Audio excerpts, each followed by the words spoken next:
warahmatullahi wabarakatuh. Kita dari kelompok 4 akan mempresentasikan tentang identifying market segment and target. Di materi ini ada beberapa isi, yaitu isinya yang pertama ada nama-nama anggota kelompok 4, yang kedua ada materi dari segmen targeting and market tadi. Yang pertama ada materinya tentang basis for segmented consumer market. Yang kedua ada how should business market be segmented. Yang ketiga ada market targeting. Yang keempat ada effective segmentation criteria. Nama anggota kelompok kita yang pertama ada Iqbal Digantara, yang kedua ada saya sendiri Ilham Alif, yang ketiga ada Putra Ardian, dan yang keempat ada Dian Septian. Oke, kita masuk ke materi yang pertama. Materi yang pertama tentang basis segmenting consumer market. Di sini ada dibagi menjadi 4 bagian. Yang pertama ada segmentasi geografi, segmentasi demografi, segmentasi psikografis, dan juga segmentasi behavior. Kita akan membahas tentang segmentasi geografi. Segmentasi geografi merupakan sebuah segmentasi yang mengacu pada pembagi pasar akan menjadi unit geografis yang berbeda, seperti negara bagian, wilayah, atau sebuah lingkungan. Dan juga di sini ada variabel geografisnya seperti iklim, medan, sumber daya alam, dan kepadatan penduduk, serta juga yang mempengaruhi kebutuhan produk konsumen. Di sini juga perusahaan dapat membagi pasarnya menjadi wilayah karena perbedaan variabel geografis dapat menyebabkan kebutuhan dan keinginan konsumen yang berbeda-beda antara satu wilayah dengan wilayah yang lainnya. Kita masuk ke materi yang kedua, ada segmentasi demografi. Segmentasi demografi terbagi menjadi 5. Ada tahap usia, tahap dan usia siklus hidup, dan juga ada tahap kehidupan, ada jenis kelamin, ada pendapatan, dan juga generasinya. Yang pertama ada tahap usia dan siklus kehidup, yaitu merupakan segmentasi demografis di mana pasar produk dikelompokkan ke dalam segmen berdasarkan usia, sehingga organisasi dapat lebih tepat menargetkan penawarannya untuk kebutuhan dan keinginan setiap tahap kehidupan yang menarik bagi konsumennya. Kita masuk ke tahap kehidupan, merupakan sebuah segmentasi demografis yang mendefinisikan perhatian utama kepada suatu seseorang. Yang ketiga ada segmentasi demografi berdasarkan gender, merupakan sebuah segmentasi yaitu untuk perempuan maupun laki-laki, yang mana mereka memiliki sikap dan perilaku yang berbeda-beda, yang sebagian didasarkan pada make up generik dan sebagian lagi didasarkan pada sosialisasinya. Yang keempat ada pendapatan, adalah ketika pelanggan tersegmentasi sesuai dengan pendapatan tahunan atau satu-satunya yang mereka peroleh. Yang terakhir ada segmentasi demografi berdasarkan generasi, adalah pendekatan pemasaran yang menggunakan segmentasi generasi dalam komunikasi pemasarannya. Generasi ini dibagi menjadi 4 bagian. Ada generasi milenial yang lahir pada tahun 1977 dan sampai 1994. Ada juga generasi X yang lahir antara 1964 sampai 1978. Dan juga ada generasi baby boomer yang lahir antara 1946 sampai 1964. Ada juga silent generation, yang mana orang kelahiran pada tahun 1925 hingga 1945. Kita masuk ke materi segmentasi psikografis, yaitu merupakan pembagian pembeli di mana akan dikelompokkan berdasarkan ciri-ciri psikologi atau kepribadiannya dan juga gaya hidup.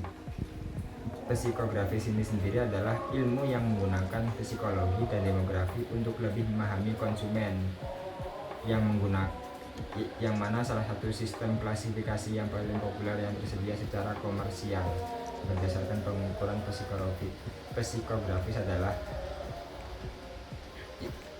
yaitu kerangka kerja False PM, yaitu yang merupakan strategi bisnis insight dari Amerika Serikat yang didasarkan pada ciri-ciri psikologis untuk orang-orang yang mengklasifikasikan orang dewasa Amerika Serikat.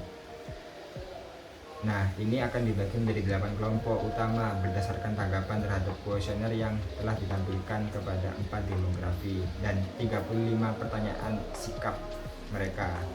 Sistem FAL ini akan terus diperbarui dengan data baru dari lebih dari 80.000 survei per tahun. Anda dapat mengetahui tipe FALS ini dengan membuka situs web SBI-nya. Dimensi utama kerangka segmentasi FAL adalah memotivasi konsumen dan sumber daya konsumen, di mana konsumen akan terinspirasi oleh salah satu dari 3 motivasi utama, ciri-ciri seperti cita-cita, prestasi, dan ekspresi. Yang pertama, mereka yang termotivasi oleh cita-cita akan dibimbing oleh pengetahuan dan prinsip mereka, dan mereka yang termotivasi oleh pencapaian akan mencari produk dan layanan yang menunjukkan kesuksesan kepada rekan-rekan mereka.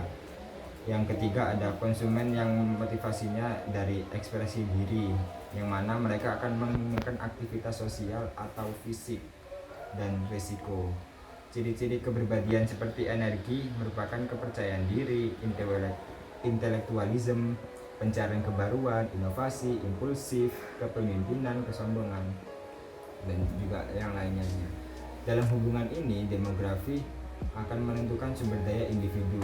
Tingkat sumber daya yang berbeda meningkatkan atau membatasi ekspresi seseorang dari motivasi utamanya. Kita masuk ke segmentasi yang terakhir, ada segmentasi behavior atau perilaku, yang mana marketer akan membagi pembeli ke dalam kelompok berdasarkan pengetahuan sikap, seperti sikap, penggunaan, atau tanggapan mereka terhadap suatu produk. Dalam teori ini ada teori lain yang bernama Base, Need, and Benefit. Base, Need, and Benefit. Base, Need, and Benefits ini merupakan segmentasi yang berdasarkan akan kebutuhan, dan mereka akan membagi pasarnya menjadi kelompok-kelompok kecil yang mana memiliki kebutuhan yang kurang lebihnya sama. Manfaat atau keuntungan yang dirasakan konsumen. Segmentasi ini akan berdasarkan oleh manfaat adalah membagi pasar yang ada berdasarkan nilai manfaat atau keuntungannya yang dirasakan oleh konsumen, yang mana konsumen akan terima dari layanan-layanan produk tersebut. Dan di sini dapat mengelompokkan pasar berdasarkan kualitas, kinerja, layanan pelanggan, fitur khusus atau manfaat lainnya. Selanjutnya ada 5 peran keputusan, ada inisiator, influencer, penentu, pembeli, dan juga pengguna. Yang terakhir di materi yang pertama ada user and usage and related variable. Yang pertama ada kesempatan, merupakan kejadian yang menandai waktu dalam sehari-hari, seminggu, atau bulan, atau tahunan, yang terdefinisi dengan baik dari sebuah kehidupan konsumen. Kita dapat membedakan pembeli menurut kesempatan ketika mereka mengembangkan suatu kebutuhan, membeli produk A atau menggunakan produk. Misalnya, perjalanan udara dipicu oleh acara-acara yang berkaitan dengan bisnis, liburan, atau keluarga. Segmentasi acara tersebut dapat memperluas penggunaan produknya. Yang kedua ada status pengguna, user status. Setiap produk memiliki bukan pengguna, mantan pengguna, dan juga pengguna potensial, yang mana akan mempengaruhi target market mereka. Biasanya bank tidak hanya mengendalikan donor tetap untuk pemasok darah, mereka juga harus merekrut donor baru pertama kali dan menghubungi mantan donor masing-masing dengan strategi pemasaran yang berbeda.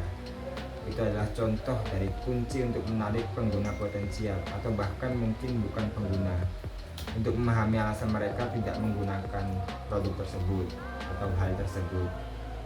Yang ketiga ada attitude. Di sini ada 5 sikap konsumen tentang produk adalah antusias, positif, acuh tak acuh, negatif, dan bermusuhan. pekerja dalam kampanye politik menggunakan sikap untuk menentukan berapa banyak waktu dan usaha yang dihasilkan dengan setiap pemilih. Mereka akan berterima kasih kepada pemilih yang antusias dengan mengingatkan mereka untuk memilih, memperkuat mereka yang memiliki kecenderungan positif, mencoba keuntungan, memenangkan suara pemilih yang acuh tak acuh. Dan ini tidak bisa menghabiskan waktu untuk mencoba mengubah sikap pemilih yang negatif dan bermusuhan tersebut. Yang keempat ada status loyalitas. Biasanya marketer membayangkan 4 kelompok berdasarkan status loyalitasnya. Seperti ada hardcore loyal, merupakan konsumer yang hanya membeli satu merek sepanjang waktu. Dia hanya membeli satu merek doang, tidak ada yang lain. Yang kedua ada split loyal, yang mana konsumen akan setia pada 2 atau 3 merek. Yang pertama tadi satu merek, yang kedua ini ada 2 atau 3 merek. Yang ketiga ada shifting loyal, merupakan konsumen yang akan mengalihkan loyalitas dari satu merek ke merek lain. Ini termasuk ke consumer yang mencari keragaman. Yang keempat ada switcher atau penggantian, merupakan konsumen yang tidak menunjukkan loyalitas pada merek apapun. Oke,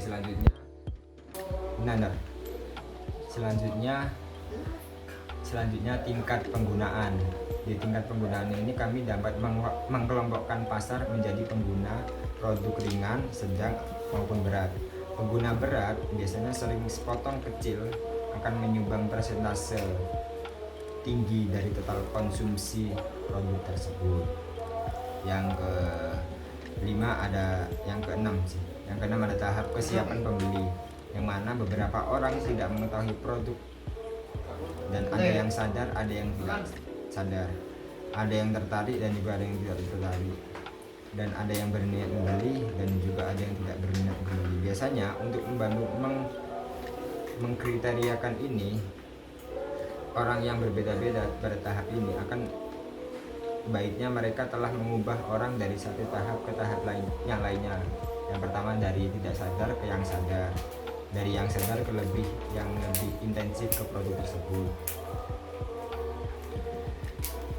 Pemasar dapat menggunakan saluran pemasaran untuk memecah pasar menjadi tahapan kesiapan pembeli. Nah, ini akan bisa dibilang yaitu merupakan tahapan kesiapan pembeli. Di mana seharusnya pasar tersegmentasi. Jadi ada demografis yang mencakup industri, ukuran perusahaan, dan lokasi. Lalu ada variabel operasi yang mencakup teknologi, status pengguna atau bukan pengguna, lalu kemampuan pelanggan. Adapun pendekatan pembelian yang mencakup organisasi fungsi pembelian, struktur kekuasaan, sifat hubungan yang ada, kebijakan pembelian umum, dan juga kriteria pembelian. Lalu ada faktor situasional yang mencakup urgensi, aplikasi khusus, dan ukuran atau pesanan. Lalu ada karakteristik pribadi yang mencakup kesamaan pembeli dan penjual, sikap terhadap risiko, dan loyalitas. Selanjutnya ada penargetan pasar. Setelah perusahaan mengidentifikasi peluang segmen pasarnya, ia harus memutuskan berapa banyak dan mana yang akan ditargetkan. Pemasar semakin menggabungkan beberapa variabel dalam upaya mengidentifikasi kelompok sasaran yang lebih kecil dan terdefinisi dengan lebih baik. Berikut adalah proses penargetan pasar. Yang pertama ada segmentasi berdasarkan kebutuhan, yaitu mengelompokkan pelanggan ke dalam segmen berdasarkan kebutuhan dan manfaat serupa yang dicari pelanggan dalam memecahkan masalah konsumsi tertentu. Yang kedua ada identifikasi segmen. Untuk setiap segmen berbasis kebutuhan, tentukan demografi, gaya hidup, dan perilaku penggunaan mana yang membuat segmen distrik dan mana diidentifikasi. Yang ketiga ada daya tarik segmen. Menggunakan kriteria daya tarik segmen yang telah ditentukan seperti pertumbuhan, intensitas persaingan, dan akses pasar.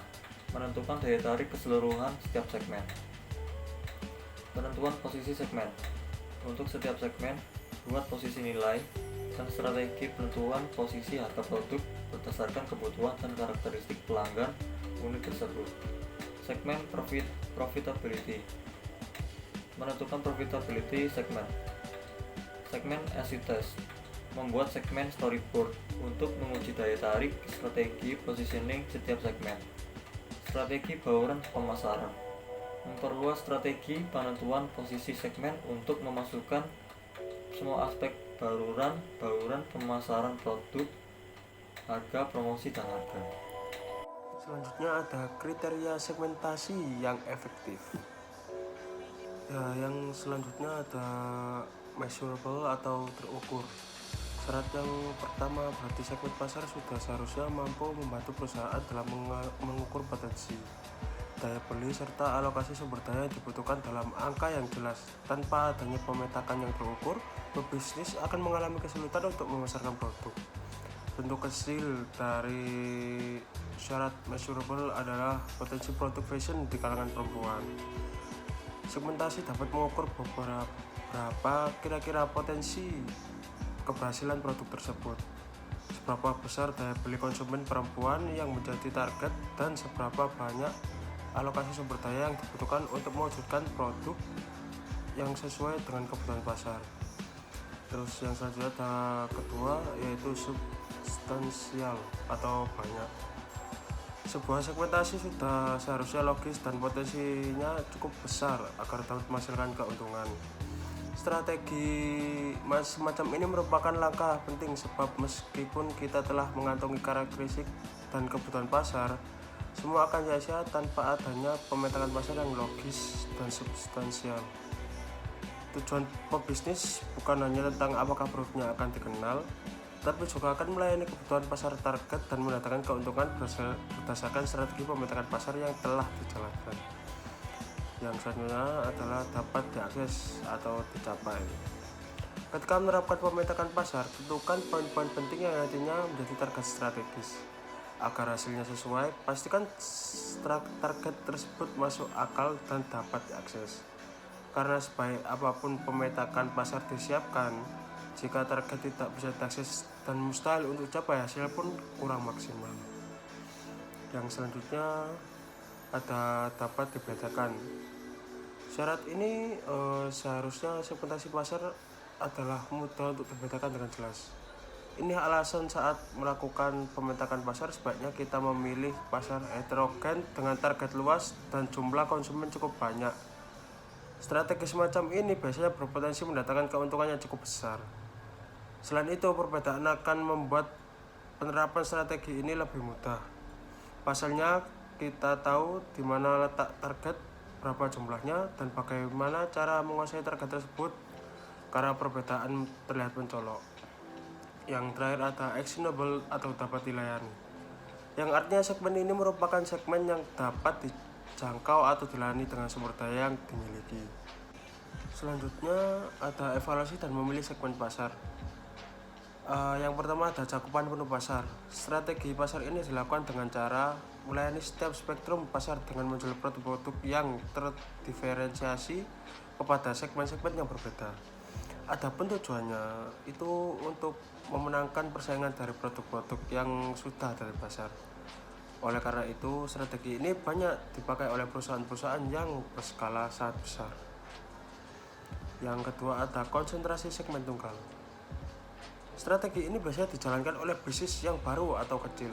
Setiap perusahaan yang masuk dalam pasar tunggal tentu saja memiliki alasannya masing-masing. Alasan yang sering dipakai adalah karena bisnis memiliki keterbatasan sumber daya, sehingga untuk mencapai posisi yang kuat, maka perusahaan memutuskan masuk dalam segmen ini. Tujuannya itu adalah mencari segmen pasar yang masih diabaikan atau kurang dilayani. Kemudian perusahaan tersebut akan berusaha mencakup kebutuhan yang ada di pasar tersebut, sehingga perusahaan dapat mencapai keuntungan sangat besar dan pengeluaran biaya yang rendah.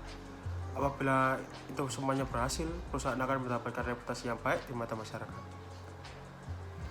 Namun bukan berarti mudah untuk masuk ke dalam sini. Strategi ini juga memiliki resiko apabila lingkungan berubah, terlebih jika selera pasar ada yang berubah. Mengapa hal ini menjadi resiko? Ya, karena selera pasar berubah, maka permintaan akan produk mengalami penurunan, dan jika terjadi terus-menerus, maka keuntungan perusahaan menjadi terganggu. Yang ketiga ada multiple segment specialization. Strategi ini akan beroperasi tidak hanya dalam satu pasar saja, tetapi dalam beberapa pasar atau segmen sekaligus. Tujuan dari strategi multipasar ini adalah untuk mengurangi resiko dan mendiversifikasikan pasar, sehingga perusahaan tidak bergantung hanya pada satu pasar saja.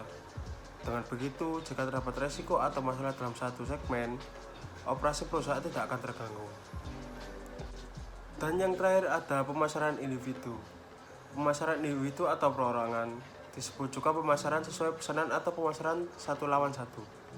Pemasaran ini membutuhkan dialog lebih aktif dengan pelanggan untuk memberi peluang lebih besar kepada pelanggan untuk perancangan produknya. Di dalam pemasaran individu, perancangan produk bertujuan memenuhi kebutuhan dan preferensi pelanggan secara individual. Pemasaran ini juga dinamakan one-to-one marketing. Konsep pemasaran individual meyakini bahwa kunci pemasaran yang efektif adalah perlakuan kepada konsumen sebagai individu. Dan dengan menggunakan dialog yang interaktif, dengan menyediakan produk yang cenderung dipersonalisasikan, dengan pelayanan yang prima, peningkatan mutu, mendokumentasikan keanggotaan dalam setiap komunitas, dan selalu menyediakan dukungan-dukungan.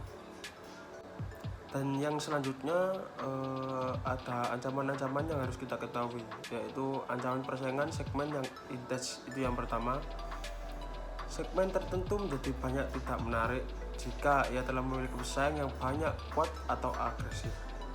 Ia bahkan menjadi lebih tidak menarik jika segmen tersebut stabil atau sangat menurun. Penambahan kapasitas pabrik dilakukan secara besar-besaran, biaya tetap tinggi, hambatan untuk keluar besar, atau pesaing memiliki kepentingan besar untuk tinggal di dalam segmen tersebut. Kondisi itu akan menyebabkan sering terjadinya perang harga, perang iklan, dan pengenalan produk baru, sehingga akan menjadi sangat mahal bagi perusahaan untuk bersaing. Dan yang kedua ada ancaman pendatang baru. Daya tarik segmen berbeda-beda menurut tingginya hambatan untuk masuk dan keluarnya. Segmen yang paling menarik adalah segmen yang memiliki hambatan untuk masuk yang tinggi dan hambatan untuk keluar yang sangat rendah. Sedikit perusahaan baru yang dapat memasuki industri, dan perusahaan yang berkinerja buruk dengan mudah keluar. Jika hambatan untuk masuk dan hambatan untuk keluar tinggi, potensi laba pun tinggi. Namun, perusahaan menghadapi risiko yang lebih besar karena perusahaan berkinerja buruk tinggal dan berjuang keras di sana. Jika hambatan untuk masuk dan keluar rendah, perusahaan dengan mudah dapat masuk dan keluar dari industri, serta tingkat pengembalian investasinya stabil dan rendah. Kasus terburuk adalah jika hambatan untuk masuk rendah dan hambatan untuk keluar tinggi. Di sini perusahaan-perusahaan akan masuk dalam situasi yang menguntungkan, namun sulit untuk keluar dari situasi yang buruk.